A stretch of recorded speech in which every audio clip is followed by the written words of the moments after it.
Mariao Santañas, isang maksasayang hakbang ang paglulunsad ng kauna-unahang PVC ID para sa mag-aaral ng Santa Ana National High School na magsisilbing simbolo ng pagkakakilanlan, pagkakaisa at mas maayos na serbisyo para sa bawat Santa Ana.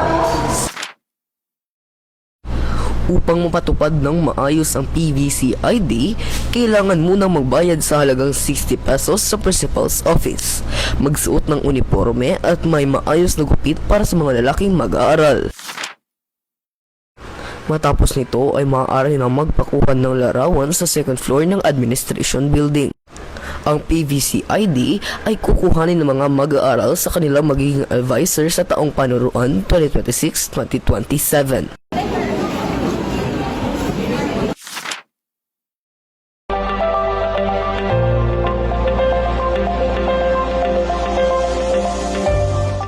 Samantala, binahagi naman ni Christy Lucero at Roylan Libradilla ang kanilang naging saloobin sa bagong takbo ng enrollment, lalo na sa makabagong ID ngayong taong panuruan. As a student of Santa Ana National High School, ako ang maingon karon nga process sa pag-school ID. School ID is and enrollment is medyo dili kay siya applicable sa uban. Kay walay syempre some students kay wala na inform, pero I'm really kanang ang uban students kay kanang nagasunod na siya sa rules, di ba? Especially sa mga grade 9 and all level. So hoping na next school year is maingani pod ang ato ang pag-process sa enrollment and ID. And about naman po sa ID, which is good po siya especially sa mga student kay if ipatuloy po ang katong ID last year is ano man good kanang if mag-ulan mabasa siya is dali ra jud siya kanang mabura ang ato ang names or ato ang ID kay masudlan mo siya tubig kay gilaminate lang man to siya. So karon nga PVC na ato ang ID, so much better po na murag kana na lang guro ang continue until the end of school year and next school year. Ginawa ang PVC ID dahil ito ay matibay kasi sa laminated paper IDs. Ito rin ay waterproof at hindi madaling mapunit kaya mas matagal gamitin.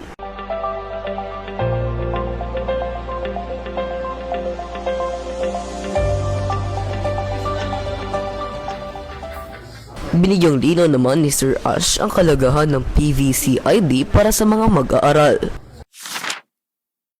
Okay, first of all, naabot ta sa PVC na ID for our enrollment this school year. It's because number one of the comments and the reaction of our fellow and beloved students last school year. Though we already applied automated enrollment last year as well as this year, it is our second year na sa ating pag-implement ng digitalized enrollment.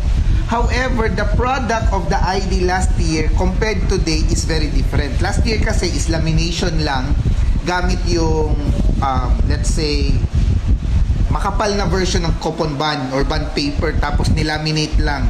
Ang problema that time is that if ever maulanan or mahila yung laminated ID, wala na, sira na agad. So yung student, it's either mawala yung ID niya or mag-purchase siya ulit ng bagong ID. And worst thing pa is, if ever maulanan, masira talaga yung mukha nila, yung information nila.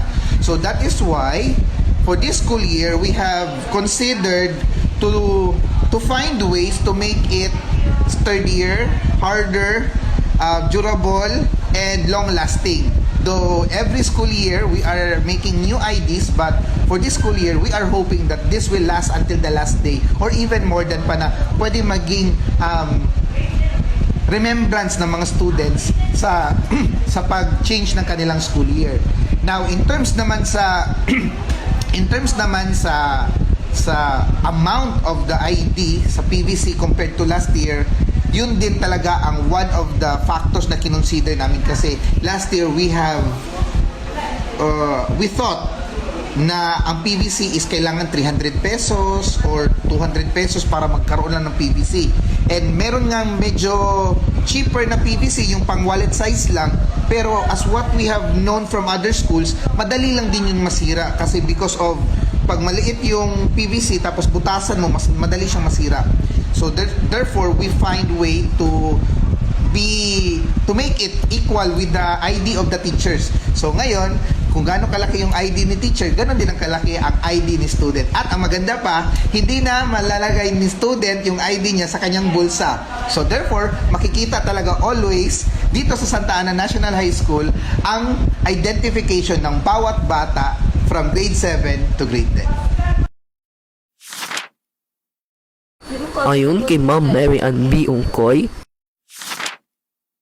ongoing karon ang ato ang online enrollment para sa mga old students from grade A to grade 10.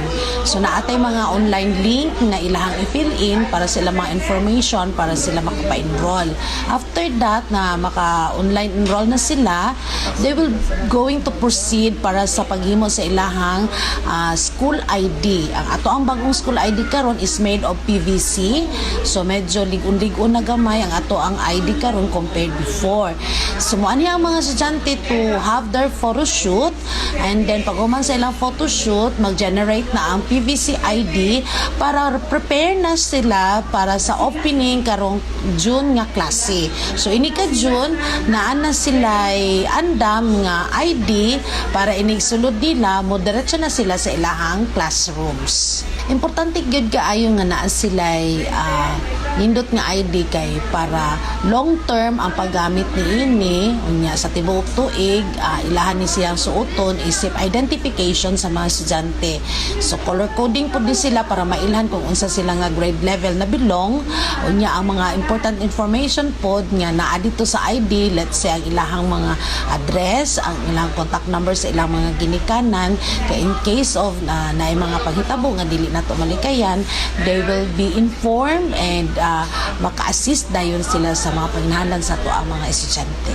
Importante ang online enrollment kay para makuha na mo daan ang basic information sa mga estudyante. Unya, amo sa dal siyang gikandak para malikayan ang pagdasok sa mga estudyante during enrollment time diri sa ato ang eskwelahan. So kung maka-undergo sila og online enrollment, dili na sila kinahanglan nga magpila diri og taas, magdasok sa eskwelahan para makapalista sa ilahang sa ilang eskwelahan. So naara sila sa ilang panimalay gamit ang ilang mga cellphone, maka-enroll na sila dayon. patuloy nating gamitin ang teknolohiya at mga bagong ideya upang makabuo ng mas maunlad, mahusay at mas inspiradong paralan para sa kinabukasan ng lahat. Sama-sama natin yakapin ang pagbabago tungo sa mas maliwanag na edukasyon. Blaine Dari Bitanggan, naghahatid ng makabuluhang balita mula sa Ang Daloy. Daluyan ng mga balita.